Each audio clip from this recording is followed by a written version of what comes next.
Good job, doggy. The dog is beating us. Hi! If you're new to our channel, we're Yvonne and Jeremy, and we're exploring Thailand. Today, we hop on a motorbike to explore some of Krabi province's most famous natural and cultural wonders.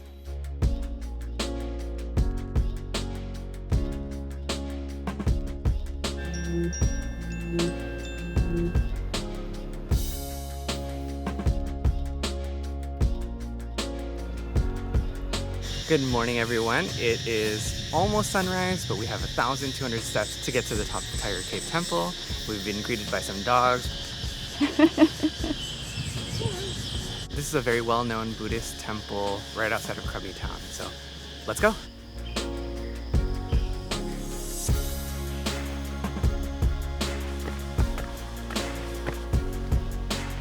Okay, so these steps feel like half steps, so it's not actually that hard, at least not yet.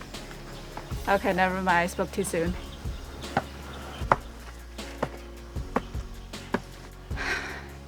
This is gonna be fun.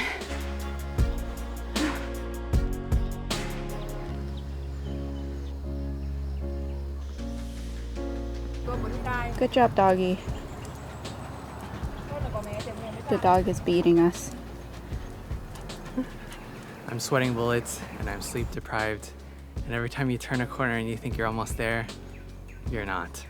So we just noticed these numbers on the railings. I think this is the number of steps we've climbed up so far. So I guess we're halfway. We missed the sunrise already, so we already conceded that point, but look at these steps. You must be here to give us company.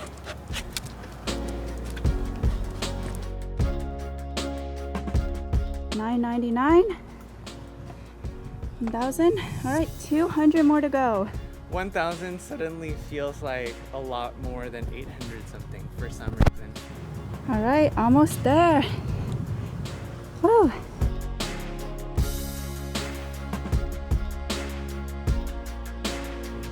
You know what he just did? He just went down and came back up. Yeah. And we're still on the same track. Judging by the amount of shoe rack space, I guess normally there will be a lot of people up here, but today we're the only ones. So like other temples in Thailand, when you come up, you have to take off your shoes and also wear long pants and sleeved shirts.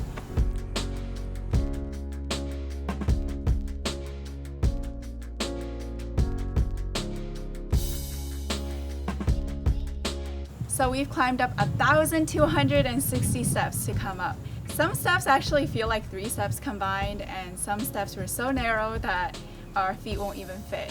I'm glad we're up here now. Once we got up here, there are actually a lot of golden Buddha statues. We're actually able to see Krabi town from here, so that's pretty awesome.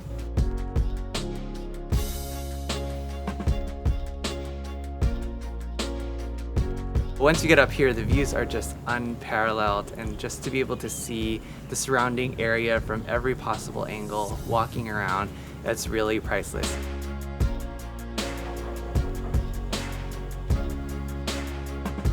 Given the circumstances, I'm happy that we got here at all, but I wish we had gotten here just a little bit earlier as the sunlight would have been less harsh. So that's definitely a recommendation to come for either sunrise or sunset. This good boy greeted our motorbike and came all the way up the steps with us. Well, in all honesty, he beat us. He not only beat us, but he also outdid us by many laps. And now for a steep descent.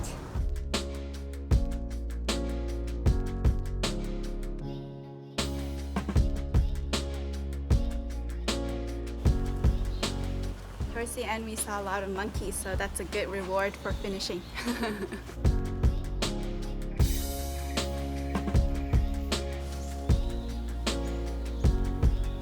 All right, now we're gonna hop back on the motorbike and head for 1 hour towards Emerald Pool. We're trying to get there as early as possible because toward midday it gets filled with people, so let's go.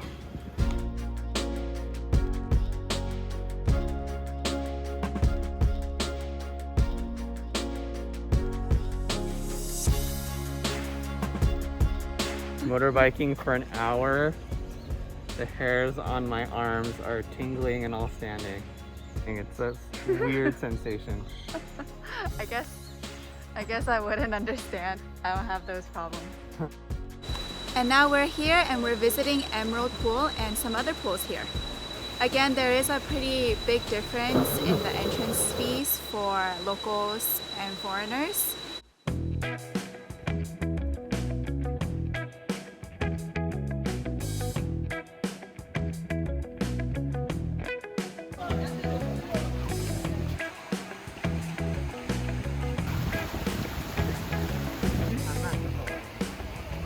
Oh, it's cool actually. Oh, it's cool? Yeah. It's not warm? It's not warm.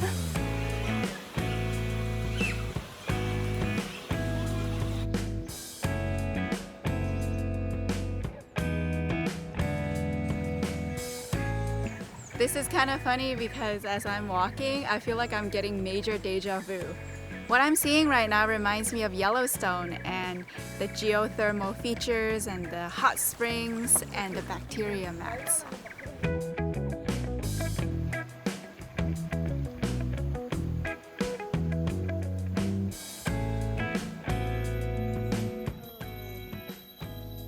Whoa, that's cool. So you can't swim in the blue pool, but it's open only from January to April because the other parts of the year, they close it down so that the swiftlets that nest near here can have their space, can make their nests and lay their eggs. And blue pool is actually this color because it's a natural hot spring. The water is not cool at all. It's actually quite warm. It ranges from 30 to 50 degrees Celsius. So the water in there is actually geothermal hot spring water. You can see bubbling from the center, and it goes down to 4 to 5 meters deep, and it's about 10 meters wide. Whoa.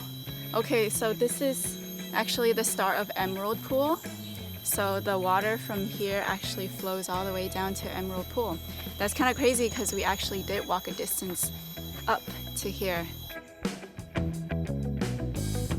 All right, so after visiting the blue pool, and now we're passing by these runoffs again, my conclusion is that these are definitely the same things as the ones in Yellowstone. These are bacteria and it smells like sulfur. With that, we're gonna finish our time at the Emerald Pool, and now we're gonna head to the nearby Hot Spring Waterfall. Don't think we're gonna go in, we're just gonna take a look. Arrived at the Hot Spring Waterfall, also known as the Hot Stream, and apparently it's a 300-meter walk to see it. There's also a nature trail, but I think we're feeling a little hungry, so I don't know if we're gonna do it. Here we go.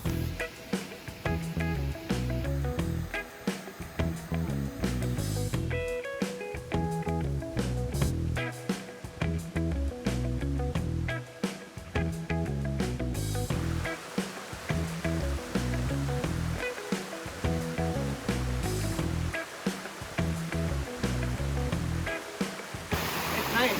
It's not too hot. It's like, it's hot, but it's not too hot. It's slippery though, yeah.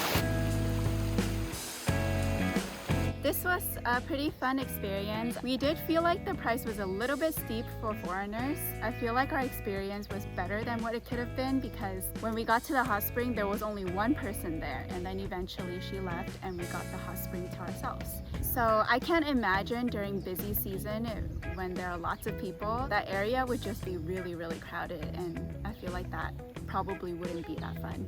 And now we're very hungry, so we're going to head out to lunch.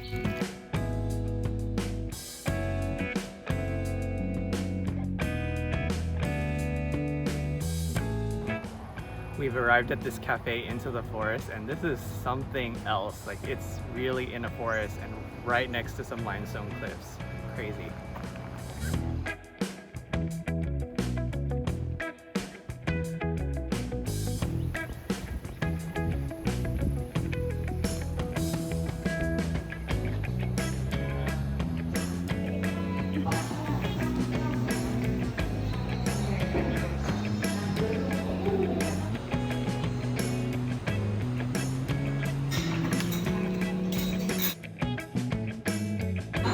Got a hot chocolate.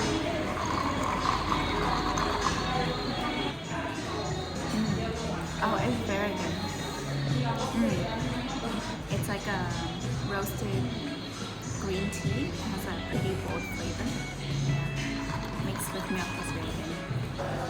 Airbnb host recommended that we come to this restaurant, and it was a little bit out of the way, but she said it's a local favorite. It just opened 9 months ago, and we've got a stir-fried basil with steak with an egg yolk over rice, plus their house ribs. It looks really, really good. Let's dig in. Oh yeah. With a crispy garlic on top. Oh yeah.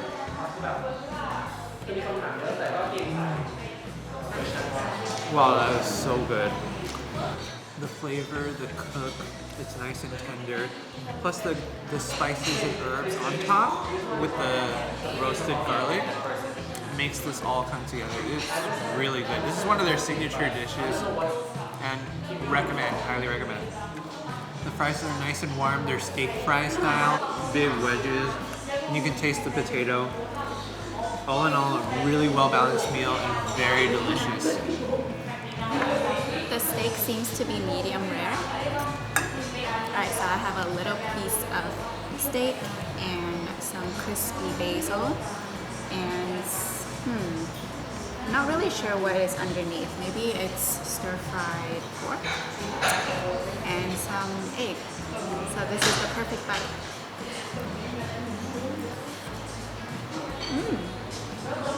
Oh, this is so good. So what I thought was stir-fried pork is actually all fried garlic. It's so good. It's pretty flavorful, but it's a good kind of flavorful because the flavor comes out of the fried garlic. Wow.